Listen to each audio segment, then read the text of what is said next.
Test. Microphone test. Yes. So apparently I have 10 hours, 5 minutes and 25 seconds, just in case. If we do 11 hours, 1 hour's gonna be missing.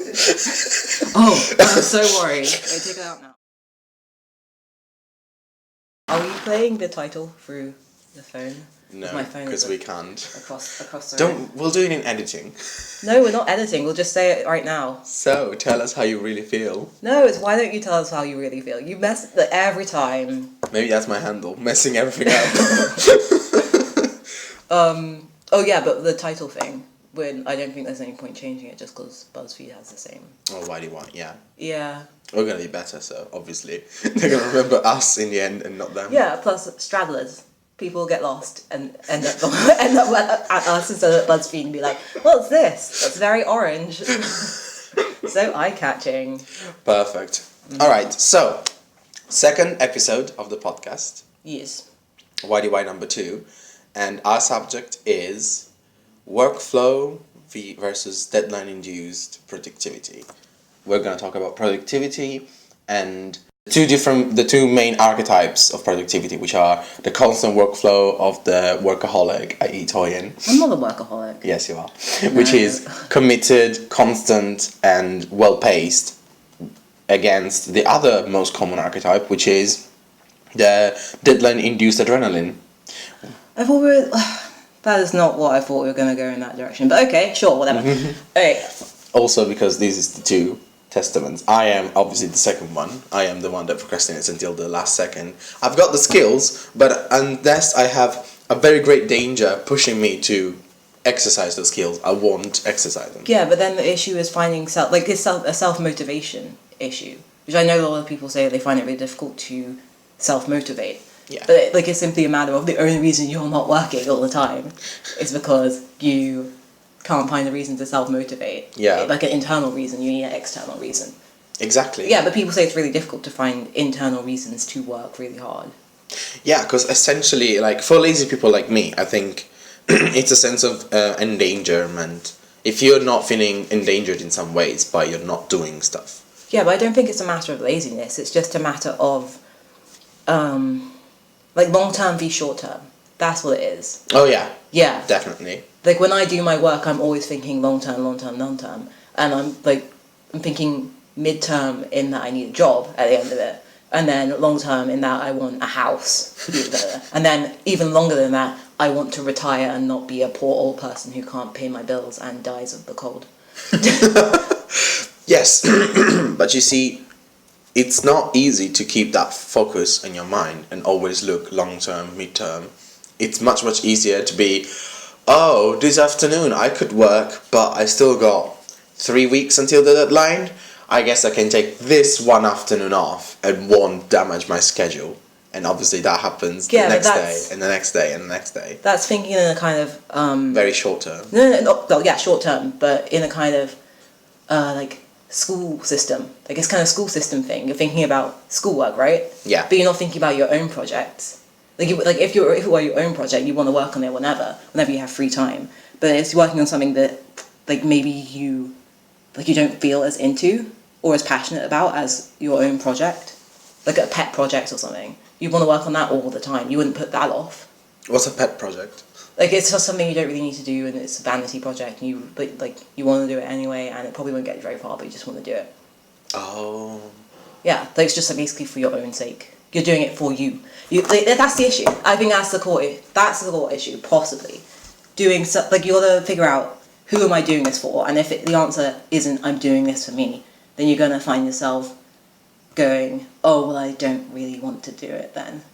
Unless you're of the type of person who likes doing things for other people, and you're like, I really want to do this for this person, because it'll be really nice, and that will make me feel good, because they'll be feeling good. But that's like a personality thing. Yeah, but that's also like the most common type, because people get trained to think like that in school. What? I want to do this for someone else? For good grades. So I will please the tutors. No, I don't mean it like that. That's like, that's not doing it for someone else. I'm thinking about, like, gifting someone. Like, you're gifting someone this. You're not gifting them because it's not a gift then, because it's a trade-off. You're doing a certain amount of work and the trade-off is that you get a certain grade. It's a trade that you don't really want and that you don't really care about. Most people don't care about their grades, I don't think. Not truly. They're just aware that it matters. So that's a trade. And it's really kind of an unworthy trade.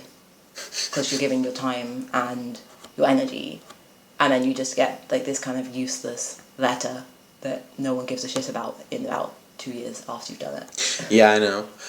I wouldn't be so sure about people not valuing their grades, though. I think people value the essence of grading. They value the system because the system's in place, but I don't think they value the grade, not fundamentally.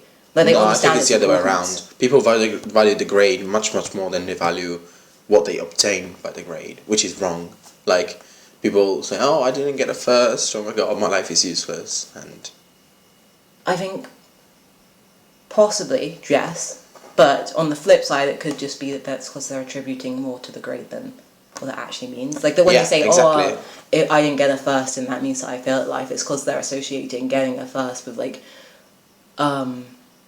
personal achievement and personal self-worth. Yes. Which is conflating the grade to mean something that it doesn't. Yeah, but that's what most people grades think, like... have absolutely nothing to do with... Well, okay, then it's simply a matter of not having enough what? Hobbies! As I always say. You don't have enough shit going on in your life, so you go, oh my god, the only thing going on in my life is the grade, and then you get a shit grade because you don't work hard enough, because you don't really care about it, because you don't have enough hobbies, because you're not really interested in anything, because you haven't figured out who you are yet. You're like, oh no, I'm a shit person. Well, you know what? If you had hobbies and you could go, I'm not a shit person, I'm just not very good at this, but you know what I am good at? All my other hobbies, maybe I should take one of them and do that as a career instead. It's hard to think like that, though. No, it isn't. It's just pick up a hobby. No, people It's fall quite into easy to habit. pick up a hobby. You know, habits are stronger than you think. It's because I don't really have any. I don't really have any Yeah, habits. I think that should be another episode. What? Habits and how to have some. And me just being like, how does this work? Maybe your habit is not having any habits. Oh. Yeah, that's what I was thinking about on the other one. You know how I added roles to the titles one? Mm-hmm. Been thinking about roles and been thinking out the quote-unquote struggle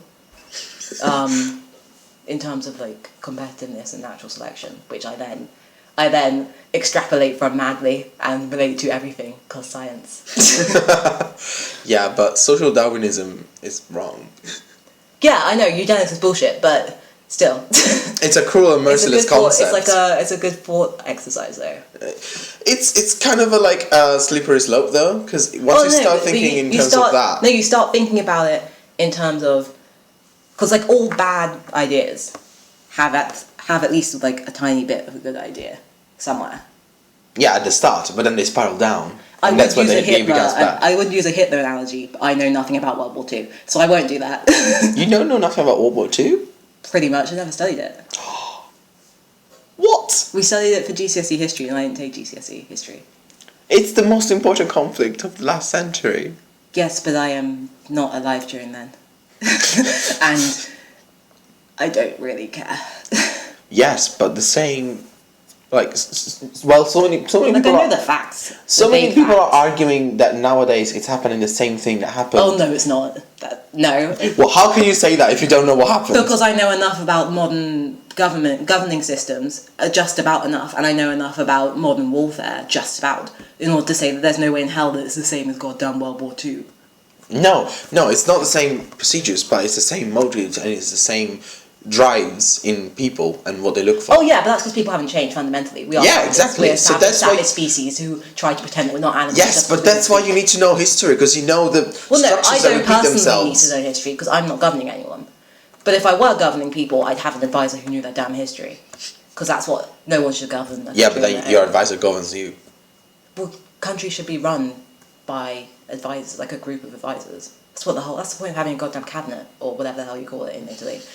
That's the point of having a body of governors, and then having oversight, like who watches the watchman, kind of It's thing. not just, but it's not just about governing, it's also understanding the situation, understanding where the wind is blowing.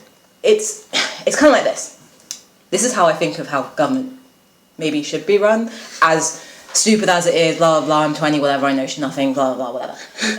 Putting that aside, how it should be run is which I think is how people try to run it in most countries where government makes even the tiniest bit of sense. You mean democratic countries? Western Democracy countries. doesn't exist. Ooh. It doesn't exist. Dropping the big statement. Democracy has almost never existed, pretty much. We are living in oligarchy. We just pretend that we're not. Because it makes us sad, and because there's nothing we can do about it. But the way it should work, so you have the one person who makes decisions, like the wartime decisions, the emergency decisions kind of things. The guy who is essentially taking on all the stress and loses all their hair, and everyone hates by the end of it. Usually deservedly. And then you have like a body of advisors around them who's like, I know, I'm an expert in my field, which is a very specific field, and I can tell you when not to do shit in relation to this one particular field. And then they should, the main guy, he or she, they, should be able to have enough basic fundamental knowledge to say whether or not that's a good idea or a bad idea. But they don't need to like know the minutiae. That's pointless. They just need to be good at sifting through shit, basically. Well, they need to be good. They need to be democratic, diplomatic, charismatic, and know how to see through bullshit. And that's like the qualities of a person who should be in the country. Oh, I'm not selfish. So basically, you you would talk about like Roosevelt and the New Deal, because Roosevelt did exactly that. Like, he was the president, but to heal the crisis that America was going through, he asked Keynes, which was like the most important economist of the time. So it was like, we're in deep shit. We need your help. How do we solve this? And then he asked all these artists and intellectuals for like good propaganda skills, so they could have his ideas like go through the country in a good way. I imagine that's how most countries who are not killing their citizens and whatnot work. I mean, that makes the most sense, and if it makes the most sense, then I couldn't have possibly been the first person to think to do it. And if it doesn't work like that, then it's probably because of some sort of bureaucracy and politicking that's getting in the way. I think that's very idealistic. I'm not sure how many current governments are following this system, and also I wouldn't know because I don't know enough about modern politics. Strangely enough, I know more about last century than this century. So. And look where it's got you. Look at your political career. Where's your campaign? I want to be an artist. Artists don't have to be No, wait. That's wrong. Art is always political. We've actually really detracted from the subject. We were talking about what? Workaholism. Yeah, we ended up talking about politics. God, I hate talking about politics. I know, it's a really tricky subject. But no, because it's boring. It's boring because everyone involved talking about politics, even politicians usually, I think, don't know what the shit they're talking about. Or they're talking to someone who doesn't know enough and they have to dumb it down to ridiculous amounts, or it's so complicated that like it ends up you talking jargon and no one cares. And either way, like talking politics always ends up being, when it's like two young persons, being a kind of like, I believe in this morality, what do you believe in? And then the other person's like, I agree, because if not, we're probably going to get into an argument that will last about 10 minutes, but we are wasting both of our times, and will prove that I'm an actual crazy person. That is, oh god, that's really true. Right? Every single time. Or, the other result is, I agree, but I don't agree, because I'm usually a little bit too naive about how the real world works right now, and I'm a little bit too idealistic, and want those ideals to be now, but that will never happen, and I don't realise that. And then you end up being like, oh, I'm sorry, dear, but that will never happen. Oh no, yeah, that's how every conversation about politics ends. Or the third option is, I don't agree, and I think you are a fucking idiot for thinking that, and I think you're the worst person ever for thinking that, because I take politics way too seriously, even though none of us know what we're talking about. Yeah, way too seriously and personally. Yeah, those are some of the options. I think the top three. Yeah. That I've encountered anyway. But whether you like it or not, the thing about democracy as we exercise it today is that everyone is entitled to their opinion and has a vote. No, everyone's entitled to think their opinion and has a vote, yes, but does that mean anything? No, because we can't agree on anything, because no one knows what the hell they're talking about. Yeah, but like, think about the referendum though. Uninformed citizenship is the most dangerous thing for a country and the most easy to corrupt. An uninformed citizenship. You got a bunch of people, like, look at this damn referendum.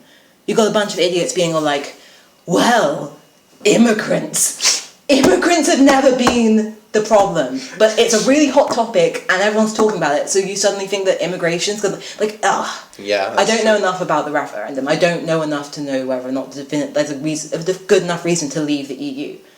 But apparently some people think that they know enough.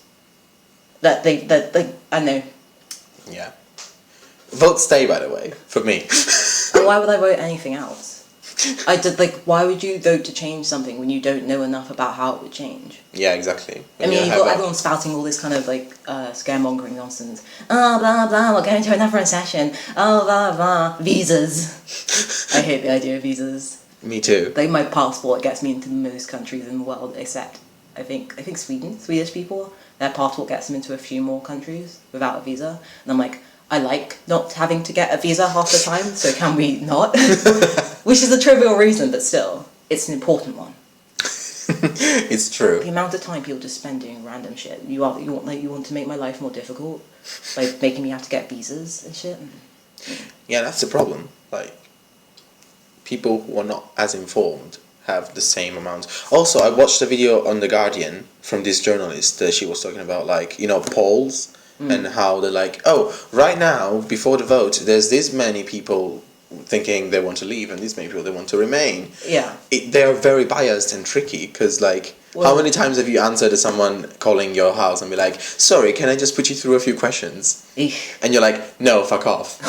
So they end up interviewing 10% of the population, but because they're highly paid and corrupted, they still use that 10% of the population to talk about the entire country. Well, so they're because people want to read news. Well, James said, James was saying the best way of getting a guesstimation of how it's going to go.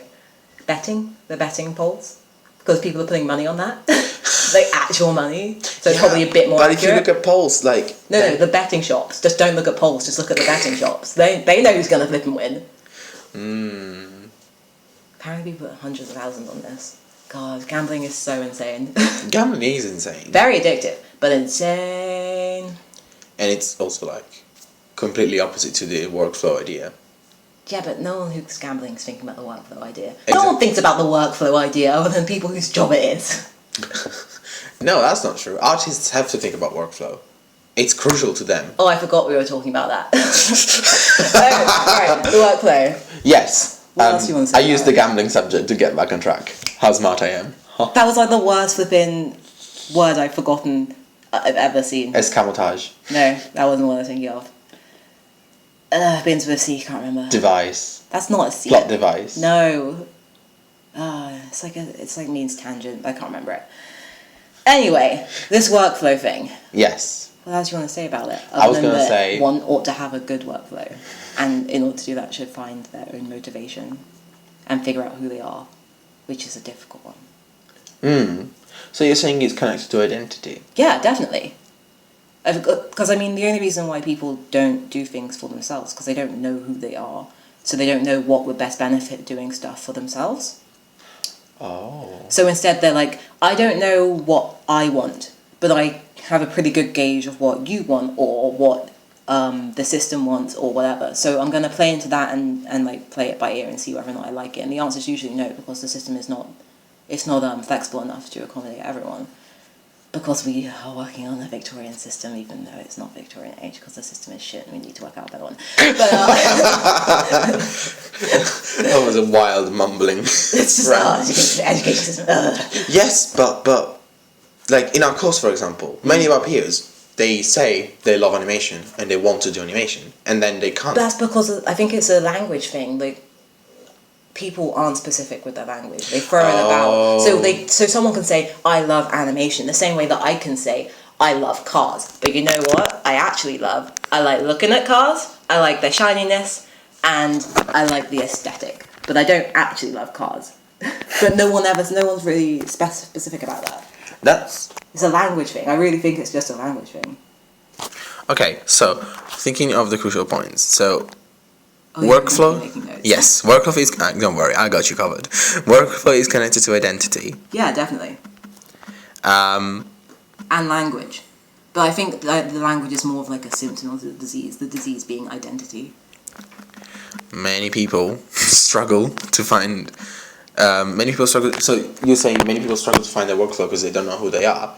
And language doesn't help because they're very imprecise. So they say, yeah, I love animation, and in reality they mean, I love movies. They mean I love looking at movies. Or I love watching movies, but that doesn't mean they love making movies. It doesn't mean that they love analysing movies. Yeah. It's because these terms are just so broad, and people always always interpret the terms how they themselves view it. So you're going to have something like someone will say, oh, I love doing this or whatever, and then you're going to interpret it the way that you think they mean. Yeah. Assumptions is another fitting symptom of disease. Yeah, but because language works for assumptions, like. No, I think language kind of it's half and half. I think it works with assumptions, but I think you can be very. I mean, language. When you think about it, it's like a common space where ambiguity can be sort of like if I think of a dog, my image of a dog will be completely different from yours, but regardless of what type of dog I'm thinking of and what type of dog you're thinking of, when I say the word dog, we're still thinking of something that has 4 legs, a tail, and says bark bark. That is indeed what dogs say, yes. The problem is, when we're talking about dogs, it's easy to have a little misunderstanding. So, like, mine has a long fur and yours has a short fur, but it's still essentially a dog. But when we talk about concepts like love, workflow, admiration, that's where ambiguities get, like, bigger and bigger. And it's I think even it's trickier. a little bit of a nature-nurture thing as well. Well, not nature-nurture, more just different experiences. Yeah, everyone will understand words in their own way, depending on their own way of approaching life. And it doesn't really help that there is meant to be a central ethos based on your culture and society that's all like, this is what it means, and it's almost always wrong. It's like the layman version of it. This is what this means. It's like, you are so insanely wrong. You're causing so much harm. Yeah, but in the end, that's what language is just an instrument, and it's very fluid. We were talking about language being a game. No, I'm talking about life being a game. Language isn't the game. Language is how you navigate the game. It's the controller, it's the joystick. The game isn't language. You're not meant to play with language. You're meant to use it to play the game, which is people. People are the players. They're the obstacles, and you are like the main player, and then people are like the random encounters that you get, little squishy random encounters. That's really cool. Like, the game is life. People are the random encounters. You are player 1. If you have a partner or like a bunch of whatever, like the people who are important to you are player 2 to whatever, and then the boss at the end of the game is death. That's how the game works. But how do you defeat death? You don't. You can't win this game. The only way you can win the game is if another person's game happens to be about defeating death. And that's like a community thing. Because you got to wait for the flipping scientists to do their goddamn job and figure out how immortality works. Yeah, or, I was thinking more the classic subject. Oh, my work will live through the community. I'll do things for others, so my work will pass on. Like, legacy is a different thing. Legacy is a bit, like, working towards a legacy can be a little dangerous, I think. What do you mean? I think you can get too focused on how will I live on rather than how can I... Because, okay, so the central idea of doing anything is how, in a community-based way, I think, is how can I make something, how can I create something that is valuable to my community, to the people that I give a shit about, to people who share a similar moral and ethical background or beliefs as I. How can I do something that is valuable to them? It's, what's the thing with the bats? Begins with an A. You know how the... Bats? God damn. What's it called? Altruism. Altruism. Yeah, okay. This is how altruism works. You think about yourself. Like, you get benefit for doing something for other people, and it's a positive feedback loop. I do this for you, and I feel better about me because I did something for you, and hey, I know I can rely on you later, and that's all great, yay. Yeah. So it's all about creating value for the community. But when you start thinking about legacy, you're thinking about how can I create value for me beyond my own lifespan. But the fact of the matter is, oh hey, you're gonna be dead and you won't give a shit because you're dead. So you begin to start thinking in this loop about what will happen after I'm gone, and that's really stupid to think about because it's not relevant to you anymore. You will be gone and you won't see it. So you have to start thinking. So instead of thinking about legacy, you got to start thinking about what would be more sensible. Is thinking about how can I continue to protect my community after I'm gone? How can I make sure that it lives on? You can't really. So you have to rely on the community being strong by creating value for the community, which means that the community is a positive community rather than a negative community like a cult. Oh. It's all about to make it simple, to simplify it, and to really, really boil it down to something very, very, very trivial. How to be a good person, essentially. So what you're saying is, workflow is connected to community. everything's connected to community. You can't, like, we are a community-based species, so you can't escape it. I actually met someone who was disdainful of community, and it got me thinking about why are people sometimes disdainful of community. And the answer is because they don't flipping know who the hell they are. They don't want, and they don't, and like being asked to figure out who they are is offensive to them because it's scary. So they're all like, don't ask me who I am. I'm just going to be cynical about it and pretend I don't give a shit about community, even though secretly I want it because I'm human and we're mammalian. We're a mammalian species that isn't solitary, like types of rodents or foxes or whatever. I think they're solitary generally. So people are just busy pretending that, oh, I'm cool just doing my own thing. It's like they're called the little subcultures who are really into, I'm so out there and on my own, with 50,000 other people who are all thinking the same thing and dress exactly the same way. Community is the basis of everything. Yeah, it's true. You have a very platonic mindset, you know? Well, I don't hate people. I'm just disappointed in them a lot. Yeah. Because I know I expect better. I want people to match. That's the thing. Okay, so I figured something out. So I'm always looking for people to match me. I'm looking for a match, the yin yang kind of thing. They don't have to be the same as me, but they should fit. Yeah. Have a positive environment. That's why there's a word for that, isn't it? Things that are a set, but they're opposite. Couldn't remember. You know, like salt and pepper, and like, I guess complementary. Yeah. Yeah. Complementary. Yeah. But spelled the other way. You know, like complimentary is like compliments. Like say something nice and then complementary with an E, but not with an I. Yeah, that one. So it's like that. I kind of forgot what I was saying. You got to find a match for things. You got to find a positive balance.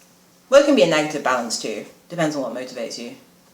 It's just the negative ones are always going to have negative connotations. And conflict. Yeah, but if you're fired up by that, then... Yeah. I mean, in a way, conflict is always really, like...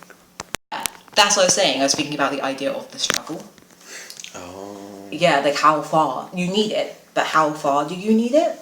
Like, it's because like, you don't want to peak. You don't want to win the game of life, whatever, because then you just stagnate, right? Winning means you stagnate. You don't want to win, but you do want to have little triumphs. You want to win battles, but you don't want to win the war. But also because you can't really. Yeah, you can't really, but you don't want to get the feeling of having won the war either, because that's having the feeling is the same thing, because I've been thinking a lot about mirror neurons recently. I don't know enough about them, but I want to, and they're so cool. And I was like, how do they work? Oh, the mirror neurons, like when a baby looks at mum doing stuff, their neurons... Yeah, everyone does it. Yeah. It's why we mirror each other when we speak. That's why we can enjoy, like, football matches at TV, like, straight man can. Yeah. Where was I going with this? You were talking about... Conflict. Winning the war. Not winning the war, but winning battles. Yeah, so you want to win battles, right? But it's difficult to tell whether or not you've won a battle or whether you've won the war, because it's the same sort of feeling, I guess. I don't know. But the feeling expires more quickly if you win just a battle. It's like recession to the mean, right? Yeah. So if you won a battle, then you're gonna be on top of that hill. But then recession to the mean, you'll eventually come back to the middle point. Yeah. And hopefully, if you're doing life right, you'll go into another valley, which will suck, but it means you have another hill in front of you. But the thing is, some hills are bigger than other hills, and you think that this hill looks more like a mountain. Yeah, but also, you know, it doesn't have to be like on... I don't think the satisfaction is always the same if you win the battle, if you win the war. But you can win a battle and get satisfaction. Still aware there's like other hills, but you get, you know, good endorphins. And you're like, it's a matter of confusion, being confused, because you don't know who you are. It's all an identity problem. Hey, it's all linked. So this episode, what we call Gnothi Seauton, which is know thyself in Greek. Pretty much, it's ended up being about knowing yourself. Yeah. I think that will eventually be what we always talk about. We'll always end up going back round to identity and going back round to community. And community works because it helps you figure out your identity. So you flick through different... Because your identity is bound to be connected with others. Yeah. No man is an island, so... Yeah, it's like phases and stuff. It's just you trying to figure out whether or not that's your community. Because also, if you know yourself, you know in which ways you work with others. So knowing yourself enhances you in working positively with others. So I know myself, I know how I work, so I know how I can work with others. You know, that's what Plato put in his academy. Like, and at the end it was like, "Know thyself, know thyself." And he always used to say, like Socrates, like he was like, whenever you commit bad things and whenever you are in the evil, it's because you're acting out of ignorance. You're acting out of not knowing what's going on in your life, not knowing what's going on in yourself. If you knew, if you had even a glimpse of the truth, as it were, you wouldn't act that evilly. It's very, very apologetic, I feel. Yes, it's very apologetic and abstract and biased. Yeah, I don't think that applies to everyone. I mean, people aren't like truly evil. People do bad shit, but I don't think they're truly evil. Yeah, but that's what he'd say. I don't think that necessarily applies to the psychopaths and the crazies. Oh no, yeah, this is just abstract. But this is essentially what we're saying. Like, when you fail, it's because you just haven't figured out. Well, sometimes it is just a matter because failing is it's you not succeeding in something, but you're not always the one in control anyway. Mm-hmm. So it's not necessarily your own fault. You've got to figure out when it's your own fault and when it's not your own fault, and then avoid all those things. Avoid doing them again. Avoid being around those factors again. Try something new. Yeah, but sometimes, it's also like you're bound to others. Like, for example, many people, for the workload thing, for the grade, and how you stress about grades and stuff. Sometimes it's also about like, oh, what will my parents say when they hear? Yeah, but some factors you cannot work around, like teachers or parents or I don't know, like it's a bit like where you're living or figures that are institutionally superior to you. Yeah, things you just have no control over. But the fact of the matter is, you just go around them. You just got to figure out how to go around them instead of trying to go through. You can't always tunnel through the mountain. You sometimes just have to walk around the damn mountain, and it takes longer. But whatever, you're still around the mountain. That's so deep. I know, mate. So deep. Yeah, you just got to figure out how to go around it, but it means thinking in a different way than you normally do, which is difficult. Which is when you go for the community and ask for some damn advice. That's what advice is for. Yeah, but what if you ask advice to the wrong person? Well, that's why you have to fine-tune your bullshit reading machine. Nice. That will be able to visualize the results, like having best guesstimate. No, not best guesstimate. Internal simulation of the situation. Internal polls in the parliament of your mind. Yes. People arguing. That's what you gotta do. Just sim it, because as you know, computers. Speaking of computers, there's an AI that wrote like an episode of a sci-fi series. That's not surprising. These things are pretty damn formulaic. Yeah, it just ingested a lot of sci-fi movies. Yeah, and then created a script. That's not surprising. I mean, I don't know how IBM's Watson's doing.